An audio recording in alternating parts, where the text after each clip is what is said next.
So let's create this Zelensky graphic. I'm going to go to the plus, go down to collage. Now I'm going to upload a photo which is in the challenge link, a couple of free copyright photos. Now I'm going to upload the same one twice because I want to do a little special technique. I'm going to select landscape for the size of my graphic, and then it's going to come up with these two things, these two images side by side. Now I'm going to go to background and reduce the border. It'll give you a little line just to let you know that it's there.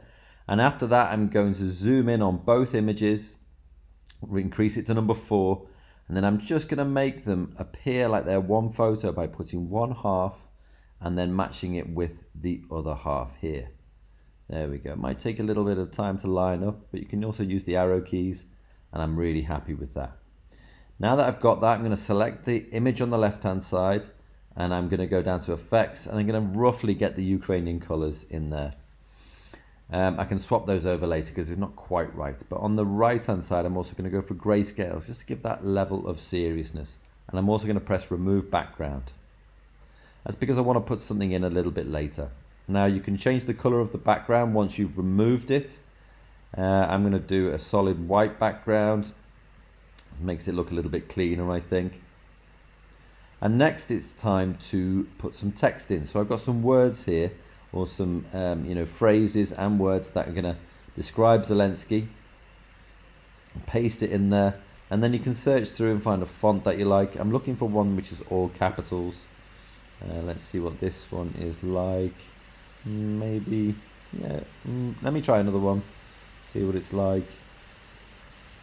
Because I think if I stretch this one out now, I think I'm going to try something else. Try that one, and then I'm going to, what should I do here? Change the color of it to white, and then move it over to the left hand side, because most of Zelensky's face is on the right hand side, so I'll put the text on the left. And then I'm going to stretch it so that it just sits in that left hand image, get it roughly to where I want it to be. I can also play around with this by like masking it. So I can go down to shape here and mask the text. That means the text becomes see-through. And then also you can see that it's got this kind of background, and I can go and change the color in there as well. And I think I'll try and match it to the gray of, match it to the gray of Zelensky's suit. I think that would be better. I'll go back. No, hang on. Yeah, so go down to color, press the dropper tool, select Zelensky's suit, and there you go. That kind of ties it in. So I'm trying to keep the colors to a minimum here. And then in this right-hand white space, I'm going to search for some kind of Ukrainian symbol. Might search for the Ukrainian flag. Sometimes you have to play around with the words. So rather than Ukrainian flag, I'll put Ukraine flag, if I can spell it right. There we go.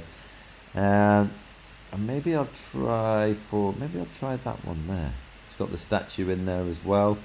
Now if I remove the background by selecting it, press remove background, it'll give me a nice image. There's a little bit of white still in there, but if I just press, because on a white background you don't really see it, which is good. And then I'll try and sort of position this.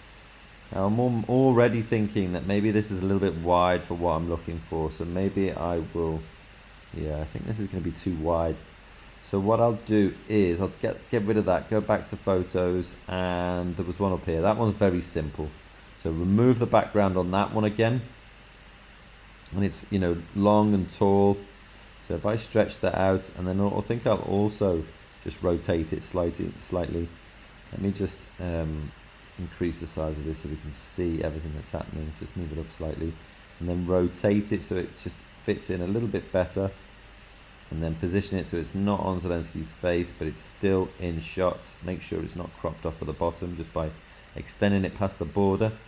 And I'm really happy with that now. I think that really works really well. But what I've noticed is that the blue and yellow on the left hand side isn't the same as the Ukrainian flag. So let me go in and just tidy that up. Use the dropper tool to select the right blue, and then use the dropper tool again to select the right yellow. That matches up really nicely. I think it gives it that kind of really classic feel. And you can see there's only really 4 colors in here: the blue, the yellow, the gray, and the white. Now it's time to download it. I selected download, I selected a PNG, not that it really matters, but if I'd thought ahead, I would have named the project in the top there, and then that would have been the file name. So that's all you need to do. Good luck with yours.